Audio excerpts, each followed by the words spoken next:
అవును. అక్కడ నుంచి కొంచెం వర్కౌట్ చేసి మళ్ళీ చెప్పాం సార్. హ్మ్. ఇంకోటి ఏమైందంటే కార్తికేయ రిలీజ్ కొంచెం లేట్ అయింది. సమ్ ఫైనాన్షియల్ సంథింగ్ ఏదో వచ్చి కొంచెం షూటింగ్ అయిపోయింది కానీ 1 ఇయర్ టైం పట్టింది. టీజర్ వదిలిన దానికి రిలీజ్కి 1 ఇయర్ టైం అవును. పట్టింది. అవును. Long gap. ఆ స్పేస్లో ఇది చేసాం, సూర్య వర్సెస్ సూర్య. హ్మ్. So literally my story is something like అంటే ఒకటి ఒక ఛాన్స్ ఫుల్లీ ఫినిష్ అయ్యేలోపే ఇంకోటి వచ్చింది. ఇంకోటి బయటకు వచ్చి అసలు నేను ఏం చేశాననే తెలిసేలోపే డైరెక్షన్ ఛాన్స్ కూడా వచ్చింది సార్. సో బాగుంది. చాలా ఇంట్రెస్టింగ్ ఉంది అలా కొంచెం కలిసి వచ్చింది కదా. మరి మీరు ముందేమో ప్రేమ కాదల్ ఇష్క సినిమా చేస్తున్నప్పుడు కార్తికేయ వచ్చేసింది. అది కార్తికేయ రిలీజ్ కాకుండా సూర్య వర్సెస్ సూర్య వచ్చేసింది. అట్లా. అవును సార్. అదే అసలు హౌ కుడ్ యూ హ్యాండిల్ అండి ఇదంతా? అంత ఈజీ కాదు కదా, చెప్పినంత ఈజీ కాదు. ఇప్పుడు అంతా అయిపోయింది కాబట్టి just you're remembering all that. ఏముంటుంది సార్ అంటే కార్తికేయ 60 daysలో ఫినిష్ చేసాం షూటింగ్. 360 days ఖాళీగా ఉన్నాం సార్. సో చెప్పాలంటే I had a lot of time.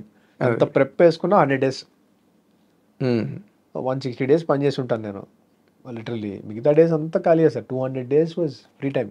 అవును. So and at that time నాకు వేరే నావిగేషన్ కూడా ఏం లేదు, ఏదో చేసేయాలి అనేది మాత్రమే ఉండేది.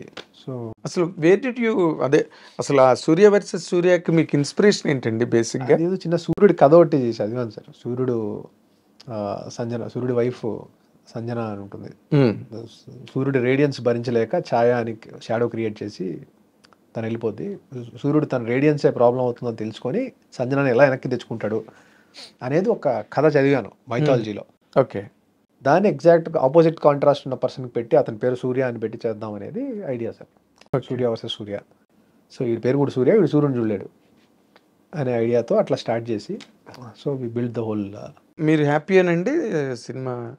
అంటే సార్ అంటే నేను వన్ థింగ్ ఎవ్రీ ఇయర్ నేను రియలైజ్ అవుతుందండి సార్, డ్రామా అనేది అదొక ఇన్ఫైనైట్ లెర్నింగ్ ఎక్స్పీరియన్స్ సార్. అది అరే ఇలా చెప్పచ్చా, ఇంత సింపుల్గా చెప్పచ్చా, ఇలా కూడా చెప్పచ్చా, దానికి కన్విక్షన్ అనేది స్ట్రాంగ్గా కావాలి. And at the same time అది మనం the more we see it the more depth we can notice in it. ఆ టైంకి my ability to deal with the drama అనేది కొంచెం I think it was still amateur అనుకుంటున్నాను నేను.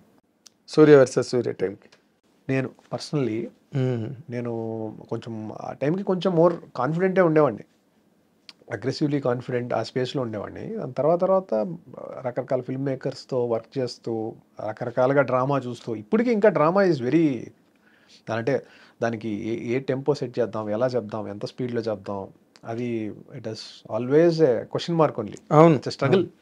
Struggle. ఏ director school వాళ్ళది, దానికి ఏం ఒక థంబ్ రూల్ లేదు కదా. అవునవును సార్. ఇప్పుడు ఏదో స్లాబ్ స్టిక్ కామెడీ అని ఇంకోటని ఉన్నట్టుగా డ్రామాకి లేదు. డ్రామాకి అదే సార్, అది కరెక్ట్గా పండిందంటే it is perfectly fitting there, it will reach the audience. But ఎలా పండించాలన్న దానికి రూల్ లేదు, ఫార్మేట్ లేదు. అది రూల్ ఏం లేదు సార్, రైటింగే మేజర్. అండ్ పర్ఫెక్ట్లీ పర్ఫార్మెన్సెస్కి కరెక్ట్గా క్యాప్చర్ చేయడం. అంటే కొన్నిసార్లు we'll end up shooting it in the wrong staging, wrong angles or wrong way of cutting, ఏదో ఒకటి జరగచ్చు. నెంబర్ ఆఫ్ ఫ్యాక్టర్, ఒక్క ఫ్యాక్టర్ డిస్టర్బ్ అయినా కూడా కొంచెం డిస్టర్బ్ అవుతుంది సార్ అది. So that is where the director has to come in to play, make sure everything is. అదే ఒక్క ఫ్రేమ్ ఒక ఎక్స్ప్రెషన్ తేడా వచ్చినా కొంచెం డ్రామా ఇంటెన్సిటీ పోతుంది సార్ కదా, ఖచ్చితంగా. సో అక్కడ నేను I think I was little naive ఆ టైంకి. ఇప్పుడు పర్లేదు సార్, ఇప్పుడు పర్లేదు.